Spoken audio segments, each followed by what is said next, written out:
नमस्कार, आप देख रहे हैं नेशनल खबर। और कल एक बहुत बड़ी खबर रही नक्सली भाभी की। जी हाँ, हाथरस का जो कांड है उसमें एक नक्सली कनेक्शन कल सामने आया। लेकिन उसके बाद यानी कल शाम को सो कॉल्ड नक्सल भाभी है जिनको एसआईटी पुलिस तलाश रही थी, वो सामने आई और उसका एक वीडियो वायरल हुआ। और उस महिला ने कहा कि वो एक डॉक्टर है, फॉरेंसिक एक्सपर्ट है, जबलपुर में कार्यरत है, नाम डॉक्टर राजकुमारी है। और वो परिवारजनों से मिलने आई थी जब उसको इस घटना का पता चला था। दूर के रिश्तेदार है, मानवता के नाते वो परिवार, पीड़ित परिवार से मिलने के लिए जबलपुर आई थी। और इस बात की जानकारी उसने अपने स्थानीय जो डिपार्टमेंट है जहाँ वो कार्यरत है उसको उसने दी थी।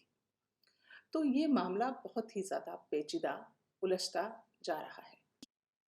किस तरह के बयान जो हैं रोज़ाना आ रहे हैं। कभी कोई फंडिंग का मामला है, कभी कोई इंटरनेशनल कनेक्शन है, तो कभी कुछ है, तो कभी कुछ है। और अभी एक नया मामला जो कल आया वो है कि नक्सली कनेक्शन है इस पूरे मामले का। सो जो क्योंकि एसआईटी ने कहा वो अचानक गायब हो गई, उसके कॉल खंगाले गए, पता चला कि वो किसी से लगातार बात कर रही थी। और पीड़िता की जो भाभी है और सो कॉल्ड नकली भाभी, उनमें लगातार बातचीत हो रही थी और उसका कोई नक्सली कनेक्शन है।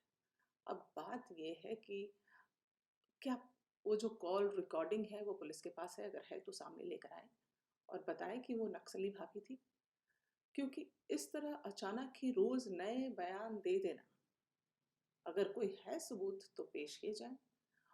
क्योंकि वो जो महिला है डॉक्टर राजकुमारी जिसने अपना नाम बताया है, वो कल मीडिया पे सबके सामने आई और उसने अपना एक उसका जो वीडियो है कल बहुत वायरल हुआ, जिसमें उसने कहा कि वो ऐसा कुछ भी नहीं है, वो तो पढ़ी लिखी है और वो उसने पढ़ाई एक उद्देश्य से की है और फॉरेंसिक एक्सपर्ट है। परिवार के पास आकर उनका फॉरेंसिक पेपर्स देखना चाहती थी, रिपोर्ट देखना चाहती थी, जो उसे नहीं देखने को मिला। और फिर वो जैसे सब रिश्तेदार चले जाते हैं, वो चली गई।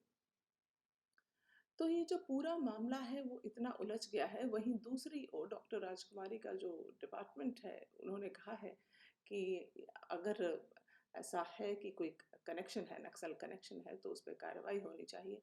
सो ये किसी महिला के लिए बगैर सबूत जुटाए और इस तरह के आरोप अच्छी बात तो नहीं है। पर अगर कोई सबूत है तो वेल एंड गुड, आप उसको पेश कीजिए। तो पूरा का पूरा जो एक मामला है, वो उत्तर प्रदेश सरकार की तरफ से न जाने कहाँ, कब, किस तरह के बयान आ रहे हैं, कैसे सूत्र से निकल के आ रहे हैं, क्यों इस तरह की बातें रोज सामने आ रही हैं। तो इस पर एक बार सोचना होगा, क्योंकि पहले भी 7 दिन के अंदर पूरी जांच करके जब रिपोर्ट पेश करनी थी एसआईटी को, वो नहीं कर पाई। फिर 10 दिन का टाइम दिया गया, लेकिन 10 दिन में ये रोज नए बयान ये मामले को बिल्कुल जो है वो उसकी गंभीरता को ख़त्म कर रहे हैं।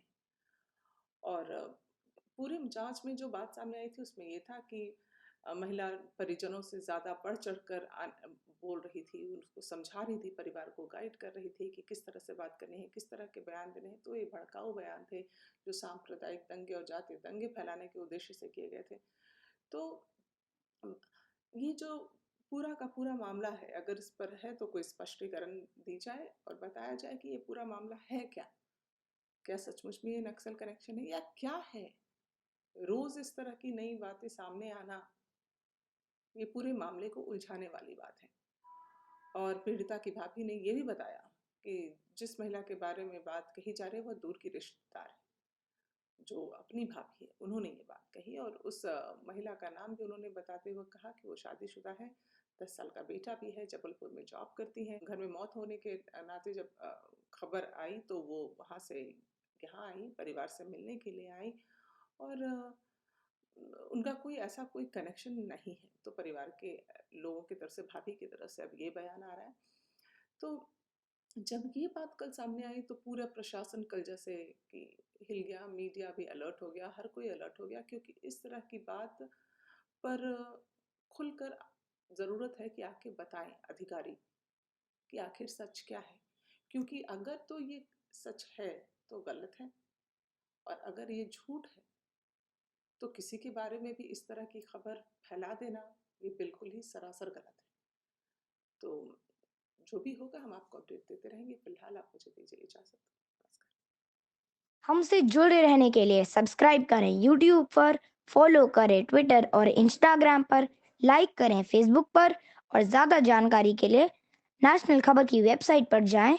आपको टाइप करना होगा सिर्फ नेशनल खबर।